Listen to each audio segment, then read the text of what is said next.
አርሰናል ከ22 ዓመት በኋላ የእንግሊዝ ፕሪሚየር ሊግ ዋንጫን ማንሳቱን ምክንያት በማድረግ የተለያዩ የአርሰናል ደጋፊዎችና የቀድሞ ተጫዋቾቹ እንደዚሁም ደግሞ የእንግሊዙ ጠቅላይ ሚኒስትር ኬር ስታመር ቀንደኛ የአርሰናል ደጋፊ መሆናቸውን ምክንያት በማድረግ በትዊተር ገጻቸው መልእክታቸውን አስተላልፈዋል። ከነዚህ መልእክቶች ውስጥ ለእናንተ ይሆናሉ ያልናቸውን ወደ እናንተ እናደርሳለን። የእንግሊዙ ጠቅላይ ሚኒስተርና የዓመታት የለንደኑ የአርሰናል ደጋፊዎች የሆኑት ሰር ኬር ስታመር ክለባቸው ከ22 ዓመታት ረጅም ጥበቃ በኋላ የእንግሊዝ ፕሪሚየር ሊግ ዋንጫን ማሸነፉን ተከትሎ ለክለቡ አጠቃላይ 14ኛው የሊግ ዋንጫ ቢሆንም ከ2004 በኋላ ግን የመጀመሪያው ነው። በደስታ የተሞላ እንኳን ደስ ያላችሁ መልእክት አስተላልፈዋል። ኬር ስታመር በይፋዊ ኤክስ ገጻቸውና ትዊተር ገጻቸው ላይ ባሰፈሩት አጭርና ቁልጭ ያለ መልእክትም እንዲህ ብለዋል። ለአርሰናል 22 ረጅም ዓመታት፣ ነገር ግን በመጨረሻም ወደምንገባበት ቦታ ተመልሰናል። ሻምፒዮናዎች ሆነናል። 22 long years for the Arsenals, but finally we are back where we belong, champions ብለዋል። በተጨማሪም ጠቅላይ ሚኒስትሩ በብሪታንያ ምክር ቤት ሃውስ ኦፍ ኮመንስ ባደረጉት ንግግር ለሚኬል አርቴታ ስብስብና ለአጠቃላይ ክለቡ ደጋፊዎች ያላቸውን አድናቆትና እንኳን ደስ ያላችሁ መልእክትም በድጋሚ ገልጸዋል። ሌላኛው ስለ አርሰናል እጅግ አስገራሚ ነገር የተናገረው የቀድሞ የማንቸስተር ዩናይትዱም አጥቂ ዋይን ሩኒ ነው። ሩኒ አርሰናል ከ22 ዓመት በኋላ ፕሪሚየር ሊጉን ዋንጫ ማሸነፉ ላይ ያደረገው ስሜታዊ ንግግር በብዙዎች ዘንድ የሚደነቁ ነው። ይህ ቡድን ዓለም ደገመ። ይህ ቡድን እውነቱን ለመናገር አሁን ለነሱ ከልብ ስሜታዊ የሆንኩ ነው። ለዓመታት ሰዎች ደካሞችም በቀላሉ የሚሰበሩ ዋንጫ የሚጥሉ ቦትለርስ እያሉ ይጠሯቸው ነበር። በየዓመቱ ትህትና ይኖራችሁ፣ ጠንካራ ስነ ልቦናን አሳዩ፣ ጡንቻ ገንቡ፣ ለትላልቅ ጊዜያት የተፈጠሩ አይደሉም ይባሉ ነበሩ። እሺ አቶ ስነ ልቦና አሁን የት ነው ያለኸው? ለሁሉም ሰው ትህትና ይኑራችሁ እያለ ይናገር የነበረው ሰውዬ አሁን የት ነው? የዋንጫ ማጣያ ወይም የዋንጫ መጣያ ቦትል እያሳዩ ያፌዝባቸው የነበረው ሰውዬስ የት ነው? እኔ ሊያቸው አልቻልኩም። ምክንያቱም አርሰናሎች አሳክተውታል። ከ22 ዓመት በኋላ ይህን ያደረጉት ደግሞ በቀላሉ የውድድር ዘመን አይደለም።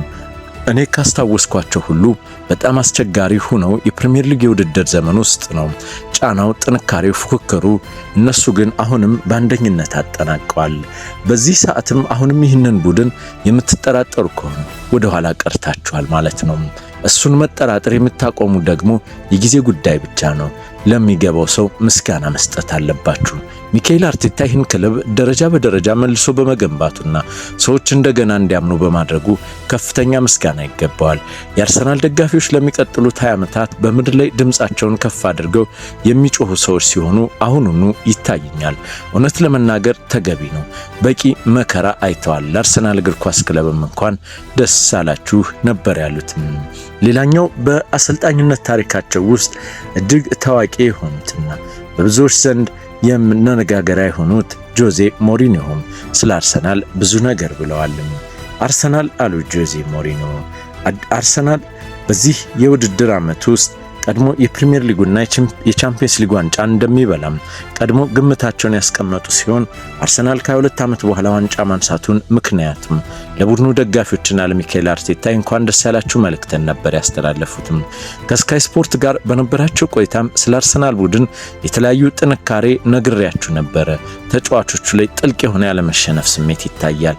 እመኑኝ አሉ ጆዜ ሞሪኒዮ። ቻምፒየንስ ሊጉንም አርሰናል ያሸንፋል። የአርቴታ ተፋላሚዎች ግላዲያተሮች ናቸው ነበር ያሉትም ጆዜ ሞሪኒዮ። ከዚሁ ጋር በተያያዘ የአርሰናል የቀድሞ አጥቂ ቴሪ ሆነሪ ደግሞ አርሰናል የ22 ዓመት ረጅም የዋንጫ ጥማት አብቅቶ የ2025-26 የእንግሊዝ ፕሪሚየር ሊግ ሻምፒዮና መሆን ከተረጋገጠ በኋላ የክለቡ የምን ጊዜም ምርጥ ተጫዋችና ሌጀንድ ቴሪ ሄነሪ በስሜት የተሞላና እጅግ ልብ የሚነካ መልእክትን አስተላልፏል። ሄነሪ በማህበራዊ ሚዲያ ገጹ ላይ ባሰፈረው መልእክትም እንዲህ ብሏል። ከሃይቤሪ እስከ ኤሚሬትስ ስቴዲየም የአርሰናል ደጋፊዎች በመጨረሻ ማክበር እንችላለን። ለዚህ ትውልድ ልዩ ምስጋና ይድረሰው። በመጨረሻም ልጆቼ እኛ አርሰናል የሊጉን ዋንጫ ስናሸንፋዩ። የሄነሪ መልእክትም እንዲህ ነው። የአዲሱ ትውልድ ስኬት ሄነሪ ክለቡ ለመጨረሻ ጊዜም እሱ ራሱ በነበረበት የማይሸነፉት ኢንቪንሲብል የ2003-2004 የውድድር ዘመን ዋንጫ ካነሳ በኋላ የነበረው የ2 ዓመት ናፍቆት ለሰበሩት ለሚኬል አርቴታ ስብስብ ልዩ ምስጋና አቅርቧል። የቤተሰቡ ደስታ በተለይም የሱ ልጆች አርሰናል የሊጉን ዋንጫ ሲያነሳ ለማየት በመብቃታቸው የተሰማውን ጥልቅ ደስታም ገልጿል። ወደ ትክክለኛ ቦታ መመለስ ይህ ስኬት አርሰናል በሊጉ ድጋሚ በትክክለኛና በሚገባው ክብር ቦታ ያስቀመጠ መሆኑን ተናገረም። ስዊዘርላንዳዊ አማካኝ ግራኒት ዣካ ደግሞ ከየትኛውም ቀድሞ የአርሰናል ተጫዋቾችን የአርሰናል ደጋፊዎች እንኳን ደስ ያላችሁ መልእክትን ለሚኬል አርቴታ ያለውን አክብሮት ገልጿል። ግራኒት ዣካ አርሰናል ልዩ ቡድን ነው፣ ምርጥ ተጫዋቾችን የያዘ ምርጥ ቡድን ነው። እናም ወደፊት ማለሙን የሚያቆም ድንቅ ክለብ ነው፣ የማያቆም ድንቅ ክለብ ነው። ነገር ግን ይህንን ሁሉ የሆነው በሚኬል አርቴታ ነው። ለሚጠራጠሩ ሁሉ ማንነትን አሳይተሃል። ለዚህ ነው እኔ ለዚህ አሰልጣኝ የሚገባውን ክብር መሰጠት አለበት።